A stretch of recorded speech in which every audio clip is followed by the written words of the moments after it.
नमस्कार। आज मैं बातचीत कर रहा हूँ नाही कला ग्राम पंचायत के मूल निवासी, वर्तमान में कालवाला में रह रहे श्रीमान भोपाल सिंह तिरसाली से। आपने बचपन से ही पर्यावरण के क्षेत्र में बड़े बड़े नामी पर्यावरणविदों के साथ भीम सिंह देवी जी, बदाल बंगला जी के साथ बहुत अच्छा कार्य किया है।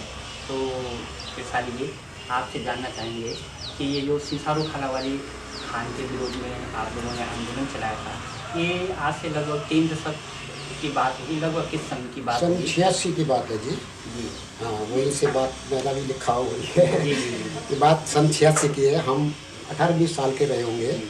नाही कला गाँव हमारा पैतृक गाँव है। नाही कला देहरादून जिले का वो तो है, हाँ। तुरस्त टेरी गढ़वाल जिला में लगा हुआ। जी तो उस समय जो है हम छोटे ही थे, 18-20 साल की किशोर अवस्था में थे। तो गांव में की कहानी इस तरह से है कि सन 60 के दशक में कोई एक फ्रंटियर लोग थे देहरादून में, छत्रगुन गुजराल उनका नाम था। अच्छा। पार्टीशन के समय पे वो वहाँ से जब आए तो देहरादून में आके बस गए थे। जी तो वो उनके खून में तो व्यापार था, तो वो ऐसे ही घूमने आए रानी पोखरी की तरफ, और जाखन नदी के किनारे किनारे वो गांव की तरफ गए। तो उनको कोई चूने के पत्थर नदी में बहे हुए मिले होंगे। तो वो जाते जाते उन्होंने पता अंदाज़ा लगाया हुआ कि यहाँ जरूर चूना पत्थर की कहाँ रही हो, चूना निकल सकता है। तो उन्होंने सरकार से परमिशन मांगी। सरकार से उस समय कोई वन अधिनियम नहीं था, कुछ नहीं था। तो उसमें आसानी से उनको परमिशन मिल गई। तो 20 साल तक वो उस जगह पे खनन करते रहे, बल्कि 20 साल तक उस जगह पहुँचे नहीं थे जहाँ उनको पट्टा मिला था। अच्छा। वन विभाग में जहाँ उनको परमिशन मिली थी खनन करने की, वहाँ वो पहुँचे नहीं थे। तो सन 86 की बात है, 82 में बना अधिनियम अस्तित्व में आ गया था। पर्यावरण विभाग और जो कानून बना था, अधिनियम 1982 में बन गया था। और सन 86 की ये बात है। तो वो 4 साल तक वैसे ही कोर्ट के स्टे पे काम कर ही रहा था वहाँ पे। तो हम लगभग कितने साल तक उन्होंने चूना पत्थर निकाला हुआ? चूना पत्थर करीब उन्होंने 26 साल तक निकाला। 26 साल तक। 20 साल तक तो उनका लीज को जो भी था सरकार से मिला हुआ। हाँ जी। लेकिन जब उनकी लीज खत्म हो गई तो उन्होंने फिर कोर्ट से स्टे ऑर्डर ले लिया। अच्छा। और वो फिर खनन करते रहे। तब हमने उस समय मतलब हमारा इतना लंबा सोचना नहीं था कि हम ये बंद करवाएंगे खान, या हम तो सिर्फ ये गए थे कि हमारा वो जो ग्राम समाज था, बड़कोट का एरिया था, खान के लगा हुआ जो ग्राम समाज का एरिया था, वो उसी में खनन कर रहा था। तब तक वो अपने खनन एरिया में गया ही नहीं था। अच्छा। 20 साल तक उसने वही खनन किया ग्राम समाज में हमारे। अच्छा, अवैध रूप से? अवैध रूप से जी। तो हमने 4-5 लड़के गांव के हमने सोचा कि यार हमारे गांव में कोई सुविधा नहीं थी उस समय। बस लोग उन्हीं के गट्टू में जाते थे रानी पोखरी, और अपना सामान लेके और गांव में चले जाते थे। आटा पीसने की चक्की नहीं थी, पंचायत घर की सुविधा नहीं थी गांव में, और रोड भी नहीं थी। केवल उसी के गट्टू के गांव के किनारे से निकल जाते थे, और उन्हीं में पत्थरों में बैठ के लोग अपनी मतलब बाजार से सुविधा भी मिलती थी, आवागमन की थोड़ा बहुत सुविधा मिलती थी। पर वही है कि उसका कोई टाइम नहीं था, कोई रात आ रहा है, कोई दिन में जा रहा है, कैसे ही उसको देख जाते थे उनमें ना। तो सुविधा तो थी जी आने जाने की, पर वही पत्थरों पे बैठ के ऐसी सुविधा नहीं थी कि बस में बैठ के चले जाओ, है ना। तो हम 4-5 लड़कों ने एक दिन सोचा कि यार हमारा ग्राम समाज भी नुकसान हो रहा है, जंगल कट रहे हैं, पेड़ कट रहे हैं, वहाँ पानी सूख रहा है। तो हम ठेकेदार के पास चलते हैं और उनसे कुछ गाँव के लिए मांगते हैं। हमने तो ये सोचा कि गाँव के लिए मांगेंगे।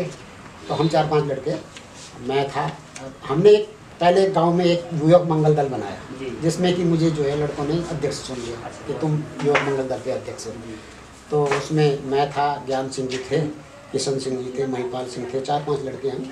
और दूसरे दिन हम देहरादून चले गए उसका रजिस्ट्रेशन करवाने, उस ग्रुप का, युवक मंगल दल के नाम से। हाँ, फिर वापसी में आते हुए हमने सोचा यार कि ठेकेदार के प्लॉट के रास्ते चलेंगे और उससे बात करके चलेंगे। तो हम रानी पोखरी आए उसके डिपो में जहाँ उसका ऑफिस था। तो मुंशी को बाहर बैठा था, ठेकेदार अंदर बैठा हुआ था। तो हमने मुंशी को बोला कि हम मिलना चाह रहे हैं ठेकेदार से। तो पहले तो आनाकानी करी उसने बहुत, कि कौन है, क्या है। कि जी गांव के ही लोग हैं, गांव के लड़के हैं 4-5। फिर उन्होंने बुला दिया हमें अंदर। तो उन्होंने कहा भाई क्या समस्या है बताओ, क्यों आए हो मिलने के लिए। हमने कहा जी हमारे गांव में नाही गांव के हैं हम, नाही कला के, और उसके पास में हमारे जो आपकी खनन एरिया है उसमें आप हमारे ग्राम समाज में खनन कर रहे हो, तो हमें तो कोई सुविधा नहीं मिल रही। तो हमें कुछ पैसे दे दो आप हमारे ग्रुप में, ताकि हम चक्की लगवा लें गाँव में, या सड़क बनवा दें गाँव तक, है ना। तो कुछ गाँव का भला हो जाएगा। तो उसने तो सिर्फ गुस्सा आया उसको, उसने बोला कि मैं तुम्हें कुछ नहीं दूंगा, कि तू जो तुमसे बनता है कर।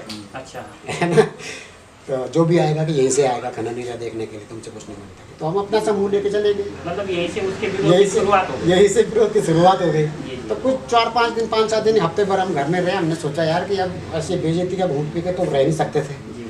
तो हमने सोचा यार क्या किया जाए। तो उस दौरान हमने चिपकू आंदोलन के बारे में भी कहीं पढ़ा सुना था अच्छा। कि चिपकू आंदोलन पहाड़ में कहीं चल रहा है, और उसके बारे में पढ़ा सुना था। पर यार देखिए वो लोग रहते कहाँ हैं पता नहीं चला कुछ। तो नाम तो सुना था कि सुंदरलाल बहुगुणा जी उसको चलाते हैं। तो एरल गांव है एक यहाँ पे बड़कोट के पल्ली तरफ पश्चिमी गांव के सामने एरल गांव है, वहाँ बुद्धि सिंह थे।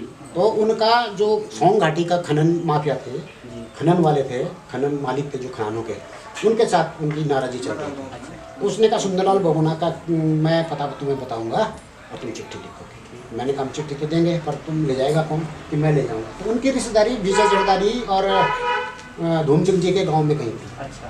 उनकी रिश्तेदारी, तो उनको पता था कि वहाँ रहते हैं उन लोग। तो मैंने चिट्ठी लिखी अपने हाथ से कि हमारी इस तरह से जो है हमारे जंगल खत्म हो रहे हैं, पानी के स्रोत सूख रहे हैं, गाँव वालों में दिक्कत हो रही है उसमें घास काटने के लिए या खेती में दिक्कत हो रही है, तो आप हमारी मदद करो इस खनन को बंद करवाने के लिए। तो वो बुद्धि सिंह सच्ची में उस चिट्ठी को लेके और जरदारी जी के या बुद्धि सिंह जी के गाँव में चला गया और उनको चिट्ठी दी। हम तो कुछ दिन हो गए भूल भाल गए, महीना हो गया भूल भाल गए हम कि हमने भी कोई चिट्ठी दी थी या कुछ। लेकिन कुछ दिन के बाद 4-5 लोग इधर बनाली से होते हुए, नागनी बनाली से होते हुए और पसनी होते हुए और बड़कोट आए उस खनन एरिया में। तो उनमें से जरदारी जी थे, धूम सिंह जी थे, विजय जरदारी, हाँ, अच्छा, कुंवर परसून थे जी। और ऐसे 4-5 लोग थे। बहुगुणा जी नहीं थे? बहुगुणा जी उसमें नहीं थे, उन्होंने उन्हीं को भेजा था जी शुरू में। तो जब उन्होंने उनको भेजा तो वो फिर वहाँ से देखते हुए आए और रात को हमारे गांव में रुके। तो उन्होंने बताया ऐसा कि तुमने कोई चिट्ठी भेजी थी, तो वो हम वहाँ से आए हैं। हम उनसे जान पहचान पहले नहीं थी, तो वो रात में गांव में रुके। तो हमने कहा, फिर उन्होंने पूरे गांव को इकट्ठा किया। तो हम पूछा, हमने कहा कि ऐसी बात है, ऐसी बात है। मैंने कहा जी कैसे होगा बंद? तो उन्होंने कहा ऐसा आंदोलन चलाना पड़ेगा और पूरे गाँव को वहाँ पर धरना भी देना पड़ सकता है सड़क पर, है ना। जब उसके बरसात के मौसम हो गई थी तब ट्रक बंद ही रहते थे, लेकिन जैसे उसके ट्रकों की शुरुआत होगी तब तक लेने आएंगे, खनन करेंगे, उस समय सड़क पे धरना देना पड़ेगा और जो है अहिंसक आंदोलन हमें चलाना पड़ेगा। अच्छा, बहुगुणा जी कितने समय बाद आए होंगे? बहुगुणा जी फिर जब आंदोलन शुरू हो गया उसके बाद आए। अच्छा, उसके बाद आए तो रास्ता बंद किया गया उस समय रास्ता मैं उसी पे आ रहा हूँ। फिर उन्होंने जो है कल्प वृक्ष संस्था है दिल्ली में, बहुगुणा जी के संपर्क में वो लोग थे। वो एक पर्यावरणीय संस्था थी स्कूल के कॉलेज के बच्चों की। उसमें आशीष कोठारी थे, अजय महाजन थे, जो कि हमारे अब साथी दोस्त हैं, तब से जान पहचान तभी हुई है। वो देखने आए, बहुगुणा जी ने भेजा उनको कि आप भी देख के आओ। तो वो कुछ पत्रकार लोग भी थे। तो उन्होंने जब देख के आए वहाँ खनन एरिया, तो उन्होंने देखा काफ़ी बुरी हालत है, जंगल को काफ़ी नुकसान हो रखा है। तो उन्होंने दिल्ली जाके Indian express, times of India में लिखा उन्होंने राष्ट्रीय पेपरों में कि वहाँ पे देख के ऐसा लगता है जैसे कि बमबारी से ऐसे पहाड़ टूटा हो वहाँ पे। तो तब ठेकेदार को वो मतलब डर लगा, या जैसे भी उसके पैरों से जमीन खिसक गई। अच्छा, इसमें महिलाओं का भी बहुत ज़्यादा योगदान था? महिलाओं का बहुत ज़्यादा योगदान था। अच्छा, उसमें उस समय जो महिलाएं थी विशेषकर इसमें हुआ था है। हाँ, मैं आपकी जानकारी भी हूँ। अब एक जो हमारी दादी लगती थी इतवारी देवी, अच्छा, पूर्व प्रधान पृथ्वी सिंह जी की पत्नी थी। अब वो नहीं है, वो गुजर गए क्योंकि काफ़ी उम्र थी उनकी। और दूसरी मेन जो थी वो चमन देवी थी, वो अभी हैं कहीं लिस्टराबाद में या नाई कला में भी कभी रहती है, कभी लिस्टराबाद रहती है, वो हैं। अच्छा, उनके बारे में सुना जाता है, चमन देवी के बारे में, चमनी देवी या चमन देवी, कि वो जो है ट्रक के आगे लेट गई थी। हाँ, मैं वही बात कर रहा था कि जैसे सितंबर का महीना शुरू हुआ, सितंबर 86 का महीना शुरू हुआ, तो हम जो है जाके हमने कहा कि उसके ट्रक आने वाले हैं। हमने उसके बीच सड़क पे धरना दे दिया और टेंट लगा दिया वहाँ, और दिन रात हम रहने लग गए वहाँ। तो एक दिन उनका कोई मीटिंग हुई होगी, उनकी शरारती ड्राइवर था एक, तो वो उसने कहा दबंग ड्राइवर, उसने कहा कि मैं जाऊँगा। तो केवल एक 80 साल के फकीरा सिंह जी जो मंगल सिंह मास्टर थे उनके पिताजी वो थे, और एक छोटा सा लड़का और था रात को, और 22 चाची इधर उधर गए हुए थे। लेकिन ज़्यादातर लोग 4-5 लोग रात को रहते थे कैंप में, और बाकी गांव में चले जाते थे, सुबह को जो फिर आ जाते थे कैंप में रहने के लिए। तो उस दिन वो ड्राइवर आया और उसने जो है दमंग से और जो है बुड्ढे को बाहर निकाला, भगीरा सिंह जी को हाथ पकड़ के साइड किया और ट्रक चढ़ा दिया हमारे टेंट के। ठीक। तो हमारे ये बर्तन रात की घटना है, दिन की घटना? दिन की। दिन की घटना। तो ये हमारे बर्तन पिचक गए वहाँ और उसने सारा टेंट तोड़ दिया हमारा। तो ये चमन के ही छोटी नाई रहती थी, नाई खुर्द रहती थी, वो वहाँ से देख रही थी कि ट्रक आ गया था। अच्छा। और वो घर से फटाफट निकली और उसने जैसे उसने ट्रक को कुछ टेंट को कुचला हमारे, वो थोड़ा आगे गया तब तक चमन देवी वहाँ पहुँच गई और चमन देवी उसके ड्राइवर साइड की खिड़की में पकड़ लिया उसको, ट्रक रोक दो कहाँ जा रहा है, और उसने रोका नहीं। तो कुछ दूर तक तो चमन देवी घिसटती भी चली गई, लेकिन जब ड्राइवर ने सोचा कि ये तो अब मर जाएगी तो उसको रोकना पड़ा और वो ट्रक के आगे खड़ी हो गई कि अब चला साले तू मेरे ऊपर चला। ड्राइवर को बोला उसने, तो वो इतने को फिर और आंदोलनकारी भी आ गए गाँव से, है ना। तो खैर किसी तरह से वो वापस अच्छा, भगाया। फिर जो ऐसे भी हुआ कि हड़ताल पर बैठे, अनशन भी हुआ क्या? आमरण अनशन? आमरण अनशन हमने नहीं किया। भूख हड़ताल? भूख हड़ताल केवल 5 जून को सुंदरलाल बहुगुणा जी 5 दिन का वो किया था उन्होंने, उपवास किया था। उपवास किया था 5 दिन का। अच्छा। और उसके साथ उनके साथ मैं जंगल में मैं रहा 5 दिन। 5 दिन? हाँ 5 दिन तक। जो बटकोट गाँव है जहाँ जी, आप जी, गए जी, जी। थे उसके ऊपर जंगल में, हाँ जी, हाँ। वहाँ में 4-5-6 दिन तक उनके साथ अकेला रहा। तो सुबह शाम भोजन एक टाइम करते थे या करते ही नहीं थे? उपवास में तो 5 दिन किया ही नहीं उन्होंने। 5 दिन तक भोजन नहीं, वो केवल लिखते थे। उन्होंने उस समय 9-12 टाइम से में लिखा था कि ना ही कला गवा है खनन से विनाश का। तो 3-4 सीरीज उनके लगातार निकली थी उस अच्छा। समय। हाँ। तो बहुत सुंदर जानकारी आपने उसके बारे में दी। तो इसमें और उस समय जो है कुछ आपके और जो साथी थे, बड़े लोग, बुजुर्ग लोग जो थे, उनमें से और किसी के नाम आपको ध्यान आ रहे हैं? हाँ बहुत नाम है, कुछ तो अब नहीं है क्योंकि कुछ तो बहुत जाने माने नाम थे। जबरानी में पदम सिंह प्रधान थे, स्वतंत्रता संग्राम सेनानी, उन्होंने हमारी बहुत मदद की। थानों में पूरण सिंह रावत थे और जो दिवाकर दत्त जी थे, तिवारी जी प्रधान थे, पंडित जी भी हमारे, वो उस समय थे ठेकेदार के ज़माने में। उसके बाद तो टाँके टूके लगे थे। बलबीर मनवाल जी थे कुड़ियाल वाले, कुड़ियाल में तो वैसे माही के ये मूल वो, और कुड़ियाल में और बहुत लोग थे। अच्छा, वो कि लोगों ने भी मदद की थी? वो मैंने सारा इस पे भी लिखा हुआ है कि जब हम उससे हटे नहीं सड़क से, तो उसने कोर्ट पे मुकदमा कर दिया कि मेरा तो स्टे ऑर्डर पे चल रहा है, और इन्होंने कोर्ट की अवमानना की है। तो हमारे 24 आदमियों के ऊपर उन्होंने मुकदमे कर दिए और हमारी गिरफ्तारी वारंट हो गए थे, तो पुलिस आ गई थी। उसी दौरान जो है देहरादून में अवध बिहारी पंत थे वकील, उन्होंने जो है वहाँ केस लड़ा रहा था और इन्होंने इस पे ठेकेदार ने डिस्केस भी कर दिया था। तो ऋषिकेश कोर्ट में शीशराम कंसवाल जी ने हमारी मदद करवाई। वो हमारे एक तरह से खनन के उस आंदोलन के योद्धा थे जिन्होंने की हमारी पैरवी वहाँ की। और फिर कल्प वृक्ष वालों ने, जो कल्प वृक्ष हमारे साथ जुड़े हुए थे, उन्होंने दिल्ली में उच्चतम न्यायालय सुप्रीम कोर्ट में ये रिट लगा दी कि वहाँ पे जो है जंगल का बहुत नुकसान हो रहा है और पानी के स्रोत सूख रहे हैं। पर्यावरण विभाग को भी लिखा उस समय। तो ये बंद कब हुआ, मतलब कब? ये 2 साल में 88 में बंद हो गया। 88 में पूर्ण रूप से बंद हो गया था। तो उस समय का एक वो मुझे संस्मरण भी याद आता है कि जब हम बैठे हुए थे वहाँ पे, तो डीएम उस समय अशोक खुराना होते थे। अशोक खुराना डीएम, देहरादून के डीएम होते थे।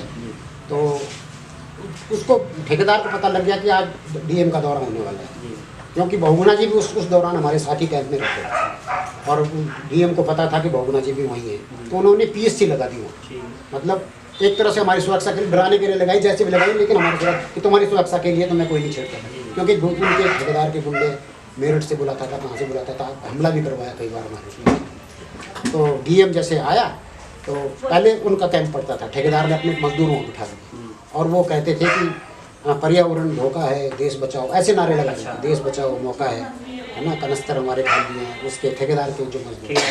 तो वहाँ पे उनका नेता था, ये नेता थे ये रानी भेद के इतवार सिंह प्रधान, नाम सुना होगा, सुना कि नहीं सुना, लेकिन इतवार सिंह प्रधान वो मजदूरों के नेता। हाँ, तो वो उनका नेतृत्व कर रहे थे वहाँ पे और वो बता रहे, वो बोल रहे थे कि ऐसे नारे लगाओ कि पर्यावरण धोखा है, देश बचाओ, मौका है। तो डीएम ने उनकी वो सुना केवल और उनके टेंट में उस समय नहीं रुके, वो सीधे हमारे टेंट में आए जंगल की तरफ, नदी के पास। तो वहाँ पे हम जब थे तो जैसे डीएम आया तो हमारे जो आंदोलनकारी थे उन्होंने कहा कि क्या है जंगल के उपकार, मिट्टी पानी और भैया जिंदा रहने के आधार। हाँ, ये नारे उधर से ये नारे उसी समय चल रहे थे ये नारे। तो बताया उन्होंने कि भाई क्या समस्या है, क्यों बैठे हो, कैसे हो। तो हमारे यहाँ से तरफ जो इतवारी देवी थी, जी, वो थी, तो वो अध्यक्ष महिला मंगल दल के अध्यक्ष बनाई हुई थी और महिलाएं तो थी गांव की, महिलाओं का बड़ा योगदान था उस आंदोलन में। तो डीएम ने पूछा कि भाई, तो उन्होंने बताया कि जो हमारे जंगल खत्म हो रहे हैं, हमारी खेती पे असर पड़ रहा है, हमारे पानी के स्रोत सूख रहे हैं, है ना, बिना जंगल के कैसे जीवन जिएंगे हम। तो फिर लास्ट में डीएम ने पूछा अशोक खुराना ने कि तुम्हारा नाम क्या है, तो उसने बुढ़िया ने बताया कि इतवारी देवी है, इतवारी देवी। तो ठीक है, हम इस बारे में सोचेंगे, और ये कोर्ट में केस तो चल ही रहा है। और वो अपनी गाड़ी में बैठा और चला गया और उनके मजदूरों के कैंप में रुक गया। वहाँ पे पूछा उसने क्या समस्या है, तो वो ऐसे नारे लगा रहे थे। उसने कहा अभी नारे मत लगाओ, चुप हो जाओ, तुम्हारा नाम क्या है, उसको पूछे, बोले का था इतवार सिंह। उनका नाम इतवार सिंह था, संयोग की बात है, संयोग की बात है, उनका नाम इतवार सिंह था, है ना। इधर से इतवारी देवी, और वो भी कृषाली था, अच्छा। वहाँ का रानी खेत का। इधर से इतवारी देवी मारते हैं, उधर से इतवार सिंह। उसने कहा कि तुम्हारा नाम क्या है, जी इतवार सिंह है। थोड़ी देर चकराए डीएम साहब, उन्होंने कहा कि वहाँ पे इतवारी देवी जी, इतवार सिंह, वो इतवारी देवी तुम्हारी क्या लगती है, किसी चाची लगती है। अच्छा कि पहले अपनी चाची को समझाओ और बैठा गाड़ी में, डीएम तो चले दे रहा ऐसे कुछ मतलब कुछ संस्मरण है उस समय के ना। चलो बहुत सुंदर पिताजी। तो हम बातचीत कर रहे थे भूपाल सिंह जी से, और हमारा इस वार्ता का उद्देश्य यही था कि बड़े बड़े नामों के साथ जो है धरातल पर काम करने वाले जो लोग हैं, स्थानीय गांव के लोग, इनका भी कहीं न कहीं इतिहास में जो है नाम रहे, इनके भी कार्यों को याद किया जाए। धन्यवाद पिताजी। कहानी तो बहुत लंबी है, क्या बताइए, इतने